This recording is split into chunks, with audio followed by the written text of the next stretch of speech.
అందరికీ నమస్తే. నేను మీ సురేష్ మోత్కూర్. ఈరోజు ఒక అంశం పైన మళ్ళీ మీ ముందరికి రావడం జరిగింది. ఎందుకంటే ఢిల్లీలో జరిగినటువంటి ఎన్నికల యొక్క ఫలితాలను మనం ఒకసారి తెలుసుకునే ప్రయత్నం చేద్దాం. సాధారణంగా ఎన్నికలు జరిగినప్పుడు లేదంటే ఫలితాలు విడుదలైనప్పుడు కొందరు ఓడిపోయిన వాళ్ళు బాధపడతారు, మరికొందరు గెలిచిన వాళ్ళు సంతోషపడతారు. ఈ రెండిటి అంశం లోపల అక్కడ ఓడిపోయింది ఎవరు తెలుసా? ముఖ్యమంత్రి ఆప్ అంటే ఆమ్ ఆద్మీ పార్టీ యొక్క ముఖ్యమంత్రి నరేంద్ర మోడీ గారి యొక్క దెబ్బకే ముఖ్యమంత్రి ఉప ముఖ్యమంత్రి ఇద్దరు ఓడిపోయారు. అంటే ఆమ్ ఆద్మీ పార్టీ వాళ్ళు అందరిని ఊడుస్తూ ఉన్నామని చెప్పారు, కానీ వీళ్ళు ఊడ్చారు, కానీ మోడీ వచ్చి వీళ్ళందరినీ కూడా ఊడ్చి పడేసాడు. ఒకసారి ఆలోచన చేయాలి. సాధారణంగా ఎక్కడ ఎన్నికలు జరిగిన ఏం జరుగుతుందండి?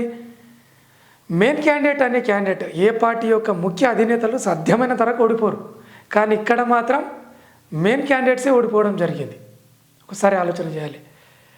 మోడీ మంత్రం ఎంత పనిచేస్తుంది అంటే ఇతర దేశాలు మొత్తం కూడా భారతదేశం వైపే చూస్తున్నాయి. అలాంటి సమయంలో మరి ఈయన దృష్టి ఏడు ఉండాలి? ఢిల్లీ మీద ఉండాలా వద్దా? అదే జరిగింది ఇక్కడ.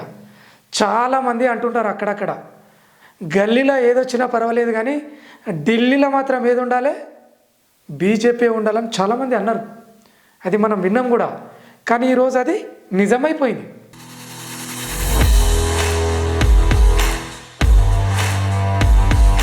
ఒకసారి ఆలోచన చేయాలి. మోడీ మంత్రం ఎంత పవర్ఫుల్ అంటే మీకు ఈ ఢిల్లీ యొక్క ఫలితాలే అర్థమైనాయి. షా ఆయన కూడా ఏం మామూలు వ్యక్తి కాదు. ప్లానింగ్ చేసిందంటే పక్కా విజయమే అన్నట్టుగా ఉంటుంది. మోడీ గారు కూడా ఎన్ని దేశాలు తిరిగినా లాస్ట్కు రావాల్సింది ఎక్కడికి? మన ఢిల్లీకి. మరి ఢిల్లీలో తన స్థానాన్ని గట్టిగా పెట్టుకోకపోతే ఎట్లా? ఇంట్లో గెలిచి రచ్చకెక్కాలంటారు. ఈరోజు ఇంట్లో గెలిచినట్టే కదా మోడీ గారు. కాబట్టి అసలు ఏం జరిగింది, నిన్న ఏమేం జరిగింది, ఆ ఫలితాలు ఎట్లెట్లా మార్పు చెందినాయి అని ఒకసారి తెలుసుకుందాం.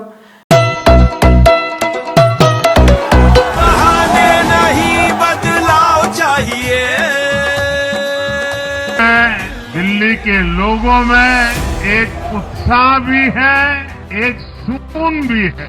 उत्साह विजय का है, सुकून दिल्ली को आपदा से मुक्त कराने का.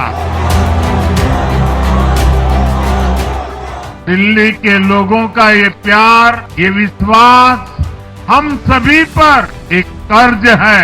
इसे अब दिल्ली की डबल इंजन सरकार दिल्ली का तेजी से विकास करके चुकाएगी. అంటే నేను ఎందుకు తెలుసుకుందామంటున్నా అంటే నేను రెగ్యులర్గా వాడేది ఒకే ఒక పేపర్, ఆంధ్రజ్యోతి పేపర్. ఆ ఆంధ్రజ్యోతి పేపర్లో నేను రెగ్యులర్గా చదువుతుంటా కాబట్టి దాని విషయాన్ని మీ ముందుకి పెడతా. ఎందుకంటే దాన్ని కూడా ఆంధ్రజ్యోతి కూడా నేను ఎందుకు చదువుతున్నా అంటే ఉన్న విషయం క్లారిటీ ఉంటుందని నా నమ్మకం. రెండో విషయం ఏంటంటే అదే పేపర్ని ఎందుకు వాడాల్సి వస్తుందంటే రెగ్యులర్గా నా ఇంట్లో దాదాపు 5 సంవత్సరాల నుంచి ఆంధ్రజ్యోతి ఉంది, అంతకుముందు వేరే పేపర్లు. సో ఆ పేపర్ని ఒకసారి చెక్ చేద్దాం. ఏంటంటే నేను కామన్గా చదువుతా, ఓకేనా? ఒక బ్రదర్ ఒకసారి ఆ paper. Okay, right, thank you. ఇగో ఇది ఆంధ్రజ్యోతి పేపర్, మీకు అర్థమవుతుంది. ఇక నేను సింపుల్గా చదువుతా, అందరికీ తెలిసిన అంశమే షార్ట్గా, ఓకేనా? మోడీ గారి గురించి అందరికీ తెలిసిన విషయమే, షా గురించి కూడా మీకు తెలుసు. కానీ ఈరోజు ఏం జరిగిందని ఒక షార్ట్గా చదువుతా, ఎక్కువ లేట్ లేకుండా.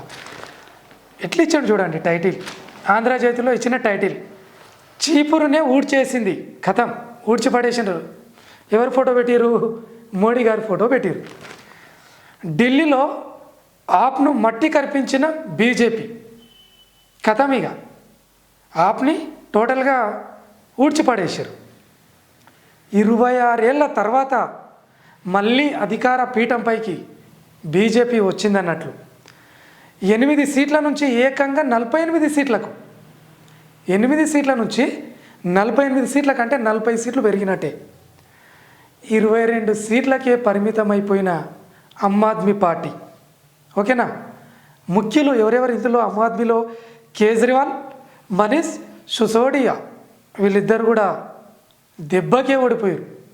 అంటే మోడీ మంత్రం అంత పవర్ఫుల్ అని అర్థమైపోయింది అందరికీ. ఇంకొకటి అస్సలైన సిసలైన ఎవరితోటి పోటీ పడుతుర్రు అంటే ఇక్కడ ఇప్పుడు ప్రస్తుతం బీజేపీ వర్సెస్ కాంగ్రెస్ కేంద్రంలో పోటీ పడుతున్నారు. అది బాగా గుర్తుపెట్టుకోండి. కేంద్రంలో బీజేపీ తోటి ఎవరు పోటీ పడుతుర్రు అంటే కాంగ్రెస్. కానీ ఢిల్లీలో మాత్రం ఎంతకు పరిమితమైంది తెలుసా? 0తో హ్యాట్రిక్ సాధించిన కాంగ్రెస్ 0తోటి హ్యాట్రిక్ సాధించిందంట. ఏది? కాంగ్రెస్ పార్టీ.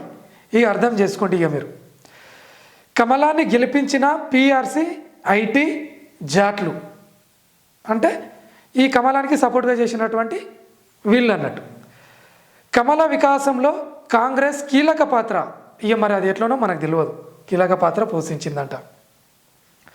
ఆ పార్టీ చీల్చిన ఓట్లతో 14 సీట్లలో విజయం.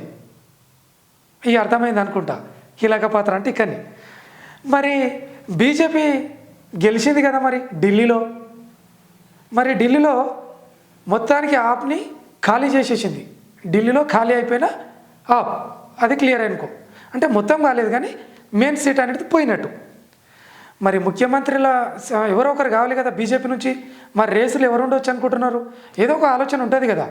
ఆ ఆలోచన ఎవరు ఉన్నారంట? ముఖ్యమంత్రిగా పర్వేష్ వర్మ క్వశ్చన్ మార్క్.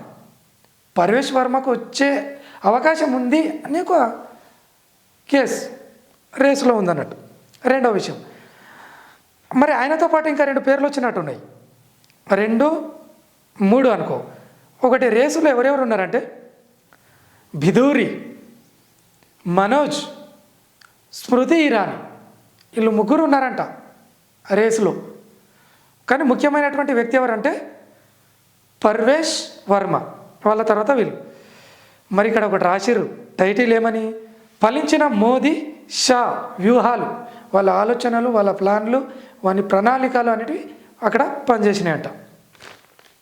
మరి ఆ ఓడిపోవడానికి గల కారణాలు ఏవి అంటే ఒకటి ప్రత్యేకంగా ఒకటి స్కామ్ గురించి ఇచ్చారు చూడండి. ఆ మధ్యలో ఈ మనము ఆ పేరును చెప్పకూడదు కానీ ఒకటి స్కామ్ ఏదంటే మద్యం స్కామ్ విషయంలో అది ఎంత ఖతమైపోయింది అని కూడా ఈ ఆ పార్టీ ఖతమైంది అని చెప్పేసి కొంత సమాచారం అంతే. ఇది క్లియర్.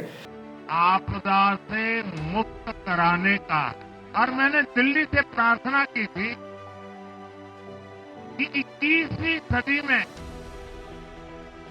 भाजपा को सेवा का अवसर दीजिए.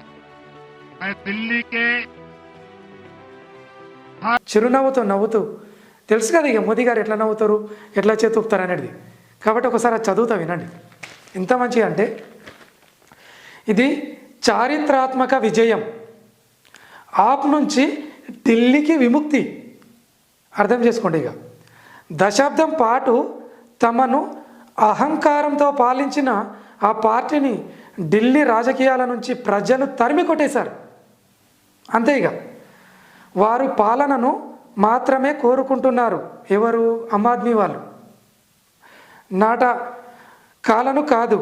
ప్రజలు మాపై చూపించిన ప్రేమను అనేక రెట్లు అభివృద్ధి రూపంలో తిరిగి ఇస్తాం. ఎవరంటున్నారు? మోదీ గారు. విధానసభ తొలి సమావేశాల్లో కాగ్ నివేదికను ప్రవేశపెడతాం. ప్రధాని నరేంద్ర మోదీ. ఇక ఆయన అంటున్నాడు, ఏమంటున్నాడు? మీరు మమ్మల్ని గెలిపించరు కాబట్టి ఖచ్చితంగా మీకు అభివృద్ధి రూపంలో తిరిగిస్తాం, చెప్పాము చేతల రూపంలో చేసి చూపిస్తామని చెప్పేసి ఎవరంటున్నారు? ప్రధానమంత్రి నరేంద్ర మోడీ గారు అంటున్నారు. వీడి వరకు క్లియర్గా గెలిచిన వాళ్ళ యొక్క విధానం ఇది. మరి ఓడిన వాళ్ళు కూడా ఏదో ఒకటి చెప్తారు కదా. ఓడినాక ఏదో ఒకటి చెప్పాలే కదా. అప్పుడు ముఖ్యమంత్రి ఎవరు ఉండ్రి? ఆమ్ ఆద్మీ పార్టీ నుంచి అరవింద్ కేజ్రీవాల్ గారు ఉండ్రి. మరి తన మాటలు కూడా అవసరమే కదా. ఆయన ఏం రాసిండో ఆయన కూడా ఒక మాట చెప్పి ఉంటాడు కదా.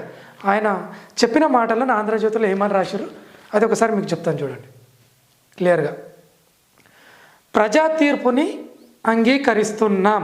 ఫస్ట్, మా పార్టీ ఎల్లప్పుడూ ఢిల్లీ సంక్షేమం కోసమే పనిచేసింది.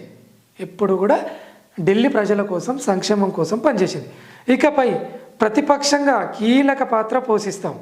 అంటే ఓడిపోయింది కాబట్టి తమ కూడా కొన్ని సీట్లు వచ్చినాయి కదా. ఆ సీట్లు వచ్చినాయి కాబట్టి ప్రతిపక్షంగా ఉండాలంటే మంచి సీట్లే ఉండాలి. దాదాపు వీళ్ళకి 22 సీట్లు ఉన్నాయి. కాంగ్రెస్కు సీట్లు లేవు కాబట్టి ప్రతిపక్షానికి ఉండకపోవచ్చు. కాబట్టి ఇక్కడ ప్రతిపక్షంగా కీలక పాత్ర పోషిస్తారంట వీళ్ళు, ఎవరు? ఆమ్ ఆద్మీ పార్టీ వాళ్ళు. అదేవిధంగా మేము అధికారం కోసం రాజకీయాల్లోకి రాలేదు, అధికారం కోసం రాజకీయంలోకి రాలేరంట, సేవ చేసేందుకే వచ్చామని చెప్పడం జరుగుతుంది. ఢిల్లీ ప్రజలు బీజేపీపై పెట్టుకున్న నమ్మకం నెరవేరాలని కోరుకుంటున్న అరవింద్ కేజ్రీవాల్. అంటే ఢిల్లీ ప్రజలందరూ పువ్వు గుర్తుకు ఓటేసారు, బీజేపీని గెలిపించరు అంటే వారిపైన నమ్మకం పెట్టుకున్నారు కాబట్టి గెలిపించారు. కాబట్టి ఆ నమ్మకాన్ని ఖచ్చితంగా బీజేపీ వాళ్ళు నెరవేర్చాలని కోరుకుంటున్నా అని చెప్పేసి సింపుల్గా చెప్పినట్లు మనకు అర్థమవుతుంది. కాబట్టి ఢిల్లీ రాజకీయం గురించి నేను ఒక చిన్న షార్ట్గా చెప్పడం జరిగింది. కాబట్టి మీరందరూ నేను చూసి ఒకసారి మీ ఆలోచన విధాలు ఏ విధంగా ఉన్నా కూడా ఒకసారి మా కామెంట్ రూపంలో తెలియజేయాలని కోరుకుంటూ మీ సురేష్ మోత్కూర్.